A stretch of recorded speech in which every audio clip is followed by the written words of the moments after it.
up, Big Steve? Shout out Mikey B. Shout out Scrap Kappa. Episode 2. We're going to try and make some money. Did we make money last week? Not so much for myself, but I can say I didn't really force too many things. I don't have many regrets. It was a weird card. Honestly, the best part of the card was, I'm not going to say Saikumar because I think there's way too much smoke up his ass, but I will say the best part was Dana White just rinsing everyone at the end. And just that felt like my frustration was coming out through Dana White. So I enjoyed that. How are you, man? Yeah, good, man. Like you said, not the greatest week to start, but it wasn't a total disaster or anything. And yeah, agree. Probably favorite part was Dana just going off on the likes of, Radley and the two guys in the main event. Also Uri, who probably didn't deserve it as much, but that made it kind of funnier, to be honest. Yeah, I felt bad for him. We'll do a quick little recap, and then we'll get into it. Won't talk too much about it. So I only had a couple of bets. Radley Silva, the Silva money line. I wish I went bigger. I caught like almost the worst of the line, $2.20. I went half a unit. It was just like hard to get a read. Like both were good. Both didn't really have much holes other than George Mango's being able to be grappled. And I was like, yeah, I'll just bank on that. And it worked out. I also wanted to do half a unit on the over, but I just had a feeling, what if Radley KOs him? But I guess both would have been quite safe. Yuri Panfarov, I liked him at the start, man, and I just didn't play it.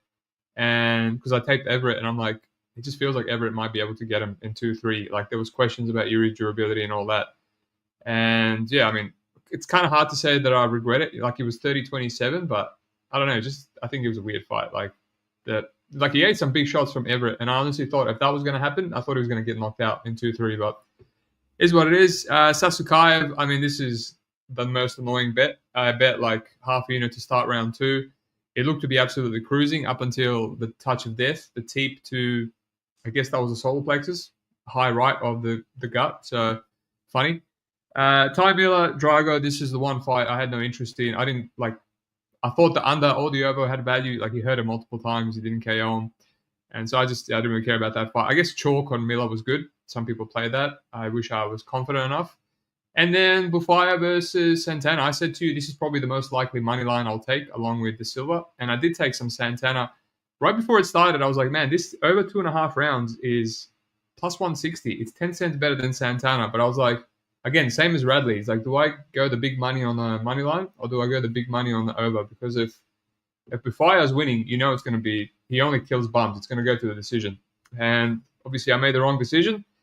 But honestly, watching Santana, he catches one kick, takes Bufaya down. He looks like he's going to win round 1 easily. Then he headbutts him, loses a point. Then round 2 does nothing. And then round 3 catches a kick, takes him down easy, and wins the round 3 again. And I'm like, man, why didn't you just come forward? Why didn't you just actually do something? Like, even when that fight, he didn't do anything round 2 and he didn't get the headbutt, he could have been 29-28. So just weird. I ended up losing $300. Went up against Radley, and then I lost it on the Taha Teep of Death and lost it on Santana, which surprisingly, I couldn't even get a draw. Dana White thought it was a draw. I thought he won 2 and 3, but yeah, just funny when Dana White was like, this guy didn't do anything but bark, and the other guy just didn't do anything but just stare at him. So I'm not interested in any of these guys. I was like, I just cracked up. But yeah, how about you, my friend? Yeah, so I guess if I go from the bottom, I had like early price on Hewitt. Turned out to be shit anyway. There was no minus money on that guy was any good in that fight. Just one of those ones where, you go away, you watch the tape, and it just turns out you're totally wrong about the level these guys are at. I thought his striking and takedown defense looked okay on tape, but then he was like falling all over himself in the cage when he was like fresh, maybe some nerves or something, I don't know. But Uri was also able to hit some takedowns, and yeah, just wasn't able to get anything going until late. Bradley and George, yeah, I was on George. Was like right and wrong about the fight. I thought Radley's path was being more athletic, winning on control time, which is exactly how it played out. But the reason I bet George is that I thought in between that control time, he'd be able to do something more meaningful. Wasn't the case. He said round 3, he just got blanketed. But I also wasn't expecting Radley just to come out doing his like John Fitch impression. I also ended up on a bit of like the fight starts round 3 last minute. So that kind of cushioned some of the Mangos loss. I thought, like I think I said on the pod last week, the finish was all on the Mangos side and probably later. And kind of saw that as well when he took his back in round 3. But overall, yeah, just guess I didn't rate Radley's athleticism and control grappling highly enough in that one. Susakai fight, rough for me. Small bets on Tyler and the over. Obviously, both lost, but in pretty hilarious fashion. I thought Tyler had the right idea, to be fair. Like, he was coming forward, throwing punches, getting into the clinch, grinding on him, making him work, and then his fucking soul fell out with that teep. So what can you do there? To be honest, I think I'd probably make those bets again. I think Susakai is a guy who is going to be good for like overs, and eventually we get a right fade as well, because he's lackadaisical. He doesn't always push a pace. He likes to like play with his food and fuck around. And sometimes he's happy to grapple as well, like we saw on the weekend against Nolan. So I think like over 1.5 are going to continue to be like a decent look, assuming he's not fighting someone who's totally fragile. Ty Miller, Jimmy Drago, one on that. I was on early Miller, and then I added some Miller plus over 1.5 as well. Like, I think that was like near evens, and that was kind of just played out like most of us thought. I think Miller was just the better striker technically, had the length, and I think he kind of had all the advantages there. I didn't really see a path for Drago outside landing a bomb. That's kind of how it played out. And then the main event, lost on Santana. Ended up getting a little bit on over 1.5 as well, but small because the limits were rubbish. And yeah, God knows what to make of that fight. You already touched on it. Like, Santana just barking at the guy when he was like, every fight he's getting after people on tape, and then he just shows up, barks at the guy, the French guy, fighting like a classic Frenchman, just skirting around the outside. William Gomez impression. So God knows what to take away from that. Don't really feel bad about betting Santana, to be honest. As you said, it was a very winnable fight. He just chose not to do the things that were conducive to winning. So yeah, ended up with a small loss on the card as a whole. Hewitt, Mangos, money lines, lost on those, and then both bets on the Tala fight made it a bit rough to come back from, but then some of those other like overs and Ty Miller over 1.5 and stuff sort of cushioned the loss a bit. So it wasn't a total disaster, but yeah, hopefully something better this week. Good stuff. Yeah, half a unit loss for myself. I can't fault it. Again, I don't have many bets that I regret, so it's not too hard of a pill to swallow. And hopefully all the volatility is out in week 1, because that was some crazy shit. All right, let's do the comments. We'll get into it. Aaron, Hokit round 2. We'll get to the Hokit fight, mate. Just give it a bit of seconds. Daniel Mofo from the Discord. He thinks you're an Australian Vandalay, but little does he know you're actually from New Zealand, mate. But that's close enough. Yeah, tough one. Well, I want before or after the surgery, the scar removal surgery. We'll see what he says. Sup, Glimbot. Alrighty. Let's get into a show. Daniel is a European, so he means, as you know, they mean well. It's just a joke. Alrighty. Tommy Cuozzi versus Ramiro Gimenez. I'd take this one. Both these guys for the first time today. Straight away, I'm like, man, Tommy Cuozzi got a lot of fraudulent activity about him from the tape. He did fight one guy that I know, and that was the random Filipino that... Yeah, Reptile or whatever his name is. Yeah. Tio Ryalang. Yeah. I'm like, hey, I know this guy. This guy was in Contender Series, but I always thought he was a massive bum. And I guess Giovanni Meza is an 8-4 guy. I didn't really look into it. But I'm definitely going to look into this guy's amateur records. I mentioned last year on Contender, a lot of these dudes running through bums, you see a lot about how good they are on their amateurs, right? He's got a lot of decisions.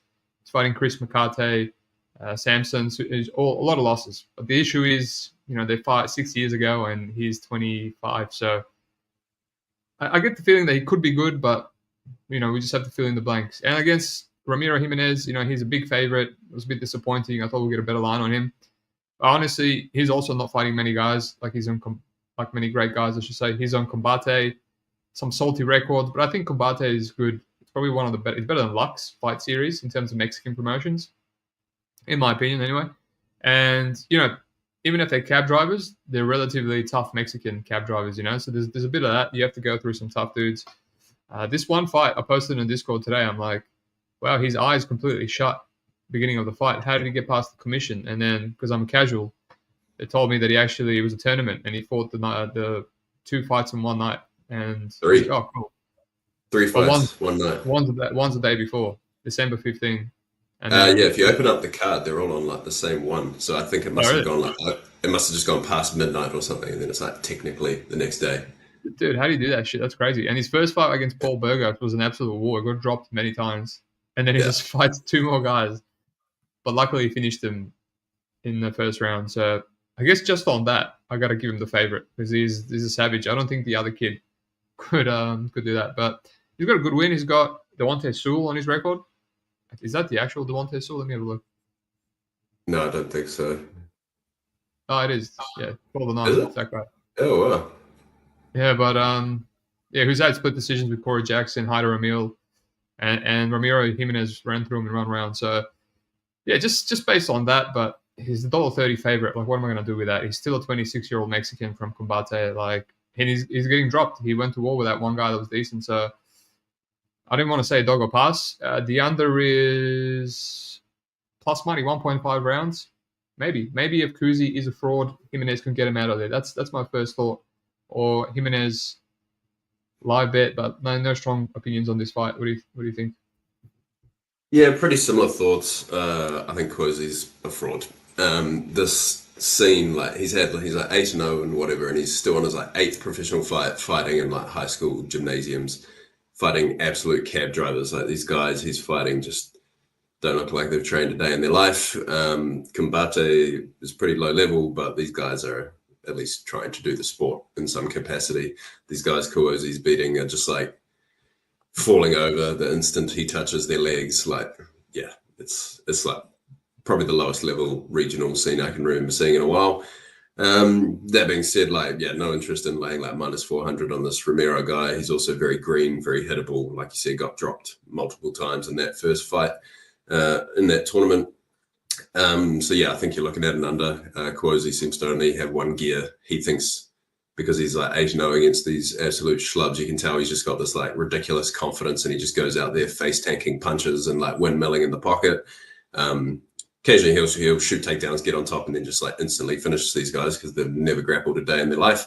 But I don't think he's taken Jimenez down. To be honest, his takedown defense actually looks decent. He looks like pretty quick, pretty athletic. On Tapology says he trains at like Goat Shed, and they got some decent wrestling at their gym. So I think they're just going to bang it out on the feet. Cuozzi just running through everyone as a pro, but if you watch the Makate fight, he gets just absolutely shellacked. Makate just like fucking annihilates him with a right hand. I think he like drops him again after he gets up and then just guillotines him. Like just so I think Cuozzi, once he takes a step up, is just going to get deleted again. I think Jimenez should knock him out pretty early. But you take the under, you get all the Cuozzi equity as well, probably, whatever that ends up being. But I think Jimenez should just run through him because Cuozzi's going to go in there. Like the guy's just got no defense and he only knows how to fight one way, and he seems to have like delusional confidence. And he's just fighting guys who aren't very good. So I think he's probably going to get a shock here. Nice.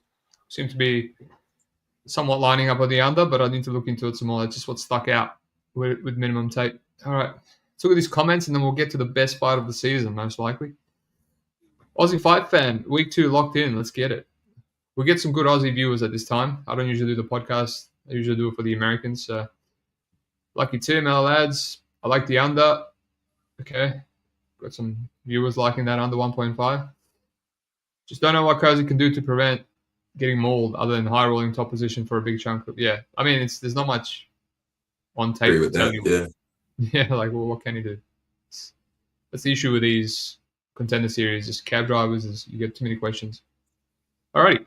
As I said, best fight of the season. Josh, the Incredible Hawk versus Guilherme Uriel. This is, honestly, this fight made me just, taping it made me just think, wow, it's the level of contender series is really bad in the last few years. But I guess they're heavyweights. They're almost undefeated. Josh Hokit is a massive favorite. Honestly, it's a dog or pass for me. Like, he is a wrestler with a bit of jiu-jitsu heavy top game. You know, speaking of cab drivers, just another guy that's getting cab drivers. Like, I was just thinking, watching his career, it must be good to be a heavyweight. They're just feeding him nobodies, and he's just amassed a 5-0 record so easily, and barely breaking a sweat. You know, he's got hype. He's making it to the contender series, and Uriel is the best guy that he's ever fought, and he can probably beat him too. And that's just the level of heavyweight. But yeah, Uriel, black belt. There's not too much footage of him stopping takedowns. This is obviously going to be how's he going to do against a high-level wrestler. He does go for a guillotine against one guy that tries to take him down, which is probably a red flag, and he puts the guy out. Which is the funniest fight. I remember watching that live in LFA. And other than that, he has one armbar early in his career. So just alone, for for that reason, I could see a fat heavyweight, sloppy heavyweight armbar from guard potentially, maybe late, maybe rounds 2 or 3. He's got some power as well. I mean, Hokit doesn't have anything other than wrestling. So $1.22 favorite, forget it. I thought about the over as well. You know, the first time I saw Hokit, he went to round 3 in Bellator, and then ever since then, I wanted to play overs, and he's just been finishing everyone under. So I'm like, maybe this is it. This is the one where he potentially wrestles to a longer fight. But then again, I feel like Uriel's path, even though it could be late, I also think it could be early because he's just got power and he's got submission upside. So I don't know, man. It's the dog or pass. I might just have to pinch my nose and play that and then not worry about any other method, any other props. Or maybe when the props come out, Uriel KO, Uriel sub for probably a big price. What do you think? Yeah, feels similarly. Like in terms of the money line, clearly you can't be laying minus 450 on Contender Series heavyweight. As you said, Hokit can't strike, so that's got the potential to look really silly. Yeah, similar thoughts. You know, like since his Bellator fight that went long, I've like lost on I think 1 or 2 times trying to play Josh Hokit overs. Going back and taping this though, I realized he actually has made like some pretty significant improvements. You watching that first fight, he's just a pure wrestler. Like literally wrestling like it's a wrestling match, gets behind the guy, locks his hands, like has no idea how to put hooks in, how to like turn the guy over. Like he's just doing like wrestling rides and tilts. Like it's quite funny to watch. And then you go through his more recent fights, he's clearly like developed an understanding of like MMA grappling. He knows how to like ride against the cage. He can put a hook in, flatten guys out, ground and pound. He knows how to get to these positions where he can finish the fight now, and that's what he's been doing, albeit against really bad competition. Uriel, classic Brazilian heavyweight, just comes out there, round 1, guns blazing.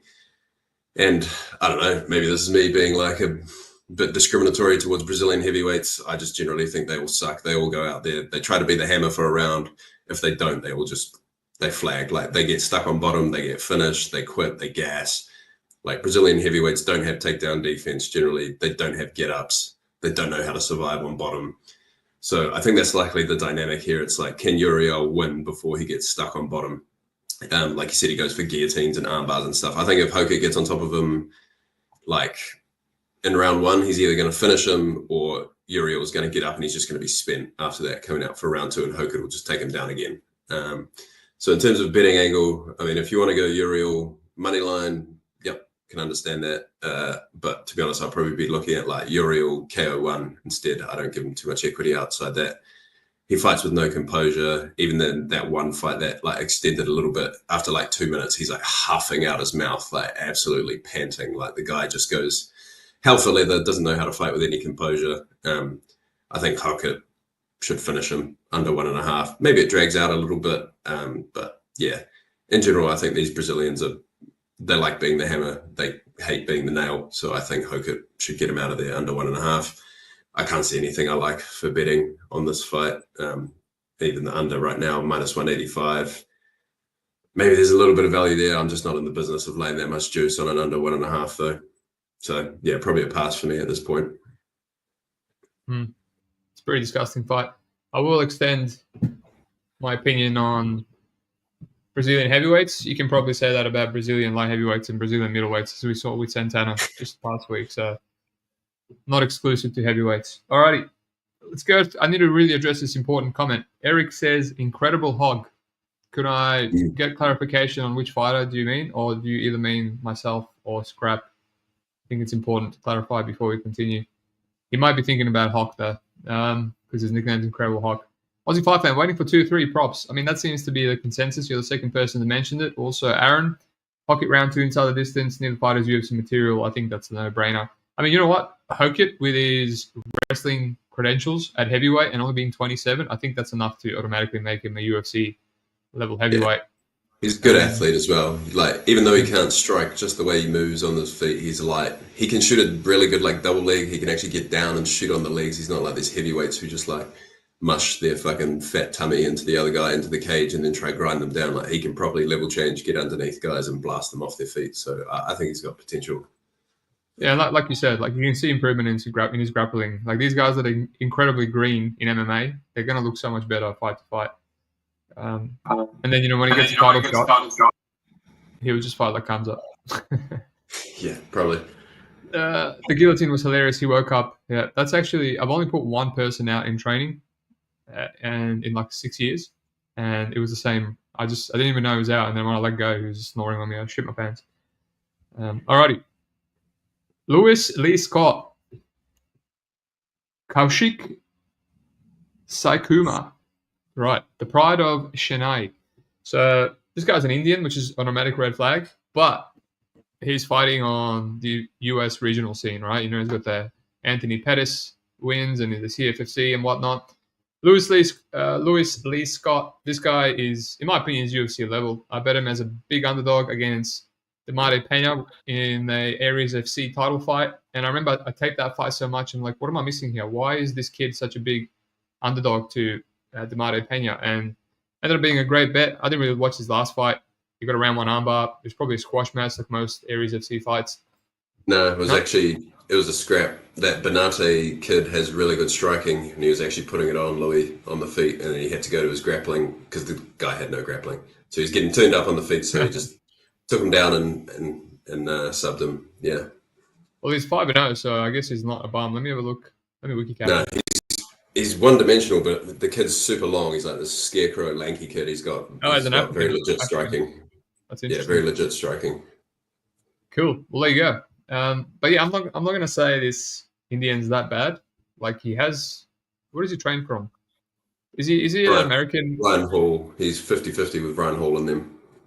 That's interesting. I mean, they got, who's that Asian dude? Oh, Tan Lee. Is he there? Yeah, Carlos Vera, all those guys. That's a red flag. Yeah, he's similar sort of fighter, unathletic, noodly, wants to do jiu-jitsu, but has no wrestling. Striking, like he looks like he knows the basics, but he's so unathletic that he's harmless. Yeah, Lewis Lee Scott should win, but I don't know. I'm not willing to write this Indian off just yet. Just in terms of the pure volatility of Dana White Contender Series. The under 1.5 rounds plus 140. I guess it's tempting. I'll have to go deeper just to remind myself. Could it be a levels fight? But yeah, no. Other than maybe a potential parlay piece, that's all I have. What do you think? Yeah, kind of similar thoughts. Like I'm pretty familiar with Louis. He trains. I live in Manchester. He trains here. Manchester top team. I've trained with him a little bit. I think he's pretty good. Like you said, I think he's UFC level. Very similar sort of style to Lerone Murphy, his teammate. I will say I think his grappling, especially defensively, is better though. He's just been doing the sport longer since he was a young kid, as you can see there in his profile photo. In terms of Saikumar, like he's fine. Like he's serviceable. Like he's not an unskilled bum or anything like that, but he just has no athleticism being an Indian, as you said. Unfortunately, it's just the nature of what it is. Pretty standard for the whole country. He's got no, his best attribute is jiu-jitsu. He's got no way to get on top of guys because he's just not, he doesn't have wrestling. He doesn't have any athleticism. He's slow. He can't get in on people and take them down. He kind of just plods around in a Muay Thai stance. So I don't know. I think it's pretty layup spot for Louis. Like seems to be a bit of a banana peel spot, to be honest. And Louis is like, for Contender Series, he's very good because he's well-rounded. He's smart. He's going to fight to a game plan. He has cardio. Like most of these other guys, there's this massive variance factor. I think Louis is like one of the least sort of, variance risk fighters on Contender Series because, he's pretty polished. Just been having issues in areas. He's had contract problems. He's been under contract. Fernando Lopez, well established to be like a total grub. They've been not allowing him out of his contract. He's been trying to get out, fighting other promotions for ages. They've been holding him hostage and then not giving him fights, stripping him of the title when he got injured, all this kind of dodgy stuff. So it's good to see him finally out of there. In terms of the price, I've got no interest in betting Saikumar. Louis minus 400 though. Obviously, not much value there. I tend to think this goes a little bit later just because Louis is like not a massive hitter. And like I said, he's patient. I don't think he's going to go out there like swinging like an ape. He'll still be hunting the finish for sure, but he's not going to get too far outside himself to find it, I don't think. So a Louis and over 1.5, maybe a third round KO. I think it looks like a lot like Saikumar's last fight on CFFC. He fought this guy who basically just styled on him for like the whole fight, and then he just memed him in the third round with one punch, and he had like no success the entire fight before that. The other guy was just too fast, getting in and out on him the whole fight, landing what he wanted, and then Saikumar just completely memed him in the third round with like a left hook or something. So I think it looks pretty similar to that, except Louis should be able to stay safe and not slip on the banana peel. So yeah, I think Louis makes it look easy. Makes sense. Thanks for that. Alrighty. I don't know why there's an echo. Hopefully it's not me. Alrighty. So Brendan Holmes, Cam Rowston, and I'm going to assume that you might have trained with Cam Rowston at some point, but yeah, I've been in the room. We haven't like one-on-one trained with each other a bit, but yeah, been in the same room and that sort of thing. Yeah, that's cool. Yeah, so he's from City Kickboxing. I'm pretty sure he's still there, right? And this fight, I have an interesting take on this fight. So a lot of people have prayed Brendan Holmes. I already see bets getting tipped in the Discord, and I know Cam Rowston taped them extensively. He already had an appearance against Torres Finney, another black athletic guy, right? He's getting profiled, obviously, by the matchmakers. And, I wasn't too impressed with him. I wasn't too impressed with him the first time. I wasn't too impressed with him. The few regionals that I watched, he went back onto internal, and it's like, oh, man, these are not the best guys. And he's just kind of going life and death with him. So I was like, yeah, okay. I understand the Brandon Holmes. Let me see how much chalk I'm willing to pay on Brandon Holmes. And then he was just a bit too green and too, admiring his work, likes a pretty fight. And then I get to these last two fights, Nick Galante, and he's winning, and then he almost gets knocked out with 20 seconds to go. I'm like, whatever, shit happens. You can get caught, but I'm not. Last week he was, remember, De Silva. We said that he has bad heel hook defense, and I was like, I'm going to pass because of that against Mangos, but I'm like, I'm shoehorning myself into one, situation. So I'm like, I'm not going to do the same with Brandon Holmes. And then I watched the Zach Borrego fight, and he almost knocks out Borrego, and then Borrego almost knocks him out around 2. I'm like, all right, this guy might have some chin issues, right? So on top of that, he's very low output. He's, and then on top of that as well, he's getting hurt by like these bums. Zach Borrego just got ran through by Bo Nickel on Contender Series. He's like a 6-6. Nobody on Fury. And I don't know about Nick Galante, but it was 2-0. So I know Cam Rowston can't bust the grape, but he throws knees, he throws some strikes, providing he doesn't go too much for the grappling, because Holmes looks like he has good takedown defense. Maybe he can keep this competitive, but man, it's minus 200 on Brandon Holmes. Like, it's just a bit getting out of hand. So that's where I'm at. Now I'm thinking maybe I can fade the public here. The under 2.5 rounds, it's at Pick'em. That probably has some value because Cam Rowston does have tall man defense. Like, he was getting cracked by Torres Finney of all people. I gassed Torres Finney in round 3. That's what actually won Torres Finney the round. Like, he completely gassed out, and Rowston kept getting up. But then the fact that he had no defense and was letting Finney land overhand rights, it's kind of sealed the fight. So, yeah, maybe the under, and maybe Cam Rowston as a fading the public play, plus 150. What do you think? Yeah, I guess similar thoughts. So I bet Holmes at minus 145, and now I've woken up this morning, he's minus 200. So big move overnight here. Yeah, like you said, very familiar with Cam. He's fought a bunch on like my gym's local promotion in New Zealand. He's a good fighter. Like, he's skilled. He's got good grappling. His striking is like kind of classic tall man striking. It's all like calf kicks, teeps. Doesn't really have any hands. Defensively, not great, as you said. Wrestling, he struggled because he's just so tall. Like, how does a guy that tall drop and get underneath people onto their hips? It's just the same problem. What do you rate his teep? His teep's very good. Compared to his teep's very good. I don't know if it's Sirsakai level. We'll see if like Holmes. We'll find out. But yeah, in terms of how they match up, I think it's probably a bit of a harder matchup for Cam than you do, perhaps. Like, just because of how their skill sets match up. Like, obviously, like you said, Holmes' main issue is he can be hurt, he can be wobbled. Cam doesn't hurt anyone with his hands. Like, he's got pillow hands, like you said. So you're probably relying on like a knee or something there, and then that's starting to get quite narrow. Cam's mostly going to be like teeps and calf kicks. Holmes is like low volume, I guess, but when he throws, he makes it count. Like, the dude hits hard, and I feel like he's definitely going to be landing the more impactful strikes, especially to the head. And then in the grappling, Cam's wrestling. I just don't see him getting Holmes down. Like he is very. That's the thing though. He only needs one takedown and then he might consolidate position. But then even in his last few fights, these guys like Blair, Brutag, and these bumps, he's losing position every time he gets these guys down. He's falling off the back and all this sort of stuff. It seems like after the Finney loss, he kind of had like a bit of a switch up in his mentality, and he's fighting much more aggressively, looking for the finish, which is good because I mean I'm guessing he's realized that's what he needs to do if he's ever going to make it to the UFC. They don't want to see him like jabbing and teeping and calf kicking these guys to decisions. That's not going to get him anywhere. So now he's fighting more aggressively, but you can see, he's getting hurt. He's gassing, falling off position, and ending up in wars with these like Australian journeymen. So, I don't know. I think fighting that way against Holmes is probably not going to work out too well for him. I think, Holmes hits harder. He's got better cardio.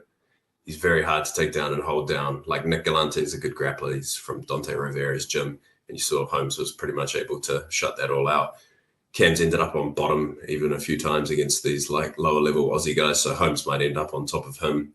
I think at current prices, I could understand if you like Cam, but I'm not too sure how he wins. He usually needs to win on the ground, and I just don't think he can get it there. But, maybe he high rolls something, he can hurt Holmes.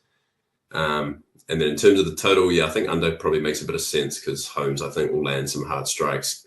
Cam will slow down. There's finish equity on both sides, but I think I'm pretty happy riding the Holmes bet I got at -145, which is a bit sad. I like Cam. Nice guy, obviously from my part of the world, trains in New Zealand. But I think this is what he was originally supposed to fight, some like American grinder wrestler, sniffer type, and I thought that was a much more winnable fight for him, like a less athletic Finney than what he's getting here. Right. Well, I don't disagree with you that it's a tough matchup, right? Because Holmes does have good takedown defense. So I understand the line movement, but just with the short notice, I'm just getting tempted by the price. That's all. It's just price related. Yeah, for what it's worth, Holmes was already in camp. He was supposed to fight Elias. Yeah, I saw that. Yeah. 2 days earlier, which I guess it can only help having another extra 2 days to cut weight and prepare, right? Yeah, not much to do, but -200 is getting a bit steep for Contender Series. Unless he runs through him with a KO, which is possible as well. Alrighty. Main event. Manuel Esposito, Jose Delgado. This is probably the highest level fight on the card and probably deserves to be the main event. Both guys in their prime, 25 and 28. And the first time I saw this Manuel Esposito guy, I was taping another Argentinian that was fighting on Friday fight night. It was an absolute scrapper. It was a massive favorite. And one of his losses was to Esposito. I'm like, who's this guy that's like 13-2? And then I clicked on him. I saw that he was booked for the Contender Series. So I was like, oh, nice. Excited to take this guy. I taped him, and he's got 2 losses. He's 13-2. One of them is Lazaro Dairon, which is not a bad loss at all. Really credentialed, I think, Cuban or Puerto Rican, whatever the hell wrestler he is. He fought Sabatini in Bellator, and he like dropped him multiple times. He was taking him down, and somehow went to a draw. So still undefeated. And this time Garcia knocked him out. He's not a bad guy as well. He's like 8-2, 9-2, and it was a bit of an early stoppage. So Esposito is basically a scrapper, but he likes to grapple as well. So he's got power. He loves to throw hands. He's got decent cardio, but generally he likes to grapple. But he has knockouts. He has submissions, and just seems to be like one typical Argentinian archetype brawler with the favors grappling. A little bit too hittable for my liking though. Jose Delano, I think a lot of us know this guy. He's been an LFA champion. I love his come up. I was like, this guy's UFC ready like 5-6 fights ago. And then I bet Gabriel Santos as a $3.50 underdog or whatever the hell it was. And he beat the shit out of Delano, which not really aging bad because, Santos is doing the thing in UFC now, beating the shit out of guys that are not on his level. So what is he now? 15-3. I think he's ready for the UFC. Can't believe he's only 28. Really good striking, boxing, southpaw. Has some jiu-jitsu as well. If I had to pick a weakness for Delano, I don't really know, man. Maybe a little bit too hittable. Admires his work too much, a bit too technical. But I do think this Esposito is much better than his line indicates. But it could be levels. I don't like how hittable he is. I don't like how scrappy he is. But if he fought patiently, if he fought smart, maybe he can have some value. I think Delano also has good takedown defense. So that's the issue here is I'm leaning to drawing dead if Delano comes out there and fighting very smart and very patiently, So I don't know. This is a fight that I don't have the strongest read on, the over-under is 2.5 rounds, and it's pick'em, which makes sense because these last few fights when I was taping Delano, and it's like, will he finish his opponent or will he not? And he's finished both of them in round 1, so that's the same thing here. And yeah, maybe the under has some value because he's done it back to back and he's fighting a hittable guard, but he's also durable. So, don't know, man. What do you think? Yeah, I feel pretty similarly. Like you said, followed Delano for a while. Really like him. Like well-rounded. Just has lots of tools. Can fight out of both stances. Can throw everything in terms of the striking. Has good grappling. Cardio output. Like as you said, it's tough to fault the guy's game very much. Like he lost to Santos, but unless you're either going to kill Santos or blanket him, he's a very, very hard guy to beat. And that's not really Delano's style to do either of those things. So maybe that's his weakness is he doesn't have massive one punch power, and he doesn't tend to just completely shut guys out in the grappling for whole rounds at a time. But I don't hold that against him at all. Esposito, he looks fine. I tend to think though that this is kind of a levels fight. Not in a way where Esposito is just going to get annihilated, but in a way where if you bet him, I feel like you're going to be I don't feel too bad about it, but really, how does he ever win? Maybe that, maybe minus 400 or so isn't reflective of that. Maybe it should be a little bit tighter, but at the same time, I don't really have much interest in playing them. For these big dogs, I kind of need to see more of a coherent path to winning with Esposito. I'm just something really weird is going to have to happen, I feel, because I think Delano's more skilled everywhere. I think Esposito's super hittable. I think Delano's got better cardio, better output. So yeah, there's nothing too much. And then obviously strength of schedule is just massively favors Delano. Esposito's not fighting very good guys. Even I guess, like you said, Lazaro Dayron's not bad. I think that was more Sabatello getting exposed than anything, though, to be honest. Total under makes sense. You get probably what is most of Esposito's equity, but I still think if there's a finish, it's coming from Delano most of the time, and he's pretty attritional. So I think rather than paying, and I would want that second half of round 3. So I think I'm probably leaning more towards a Delano 2-3 than an under 2.5. Obviously, assuming the price isn't absolutely rubbish, which it could be. But that's sort of just my first, initial lean. Or if we get a Delano plus over 1.5, that's, you're probably hoping that it's maybe minus 180 or better at these current prices. Maybe that's okay. But yeah, it's just another one where it's a wide line, but I don't have too much interest in playing the dog in any sort of way. Good stuff. Yeah, it's a shame. It's a good fight, but I don't know. I'm not completely off Esposito. Delano was this much of a favorite against Gabriel, but maybe lightning strikes twice. We'll see. These young guys. That's Gabriel, though. Yeah, well, the thing is, before that Delano fight, Gabriel Santos' tape was shit. He never looked that good, And my thing was I was arguing with some people in other Discords. I was like, yeah, but he's 25, man. He's 24. These Brazilians. When they take a step up, all of a sudden they stop fighting like retards, and then he ended up fighting good in that LFA main event. Maybe this Esposito guy reins it in a little bit, actually uses some striking defense, mixes it up. I don't know. I'm just talking. Maybe he could be the next Francisco Prado. You never know. Hey, I remember people were shitting on Ribovics when he was a massive underdog against. Myself included. Yeah. When you say people, you mean me. Well, I didn't name you. But yeah, it's I don't know. I'm just trying to hunt for some value dogs here on this hard card to bet, in my opinion. Seems to like grappling, which is if he was a bit more of a striker, I think I'd like him a little bit more. But he seems to want to grapple, and I don't know how far that's going to get him here. Yeah, he seems to have power as well, so it'd be good if he took advantage of that. But yeah, I don't know. Like you said, these last 3 fights, some really bad opposition. Doesn't fill me with confidence. But he's holding his own against. Say that again. But he's really rough. Yeah. He's holding his own against Dayron though, and Garcia knocked him out. I think he's tough. I don't think he's gonna flake quit. If he does get finished, it's definitely gonna be because Delano puts an absolute beating on him. So I don't think he's gonna get blown out of the water instantly. We'll see. We're doing this early. We got tomorrow with the weigh-ins. some stuff opened up on the fight day, so we'll see if any totals or any overs or plus money. Yeah, weigh-ins could be interesting because Delano's been pretty bad for missing weight in the past. He's massive for the weight, but in the commentary on his more recent fights, they've said that he's like changed things in his training situation and nutritionist and stuff. But yeah, I think weigh-ins could be interesting to see. You know, like Cam's going to be really tall. Delano's probably going to be way bigger. Saikumar's quite tall. And always interesting to see how the heavyweights sort of like match up. So it could be interesting. Yeah, we'll see. You got any bets at the moment? Holmes 145. Oh yeah, that's it. fine. Yeah, that's all at the moment. Maybe I would have jumped on that too, but by the time I was done tape, he was already minus 200. So then I started shifting my attention to a potential Cam Rowston. But it's a tough one, man. Yeah. It's a tough one. Maybe I feel like if you can live bet Contender Series, this seems like better than last week, probably.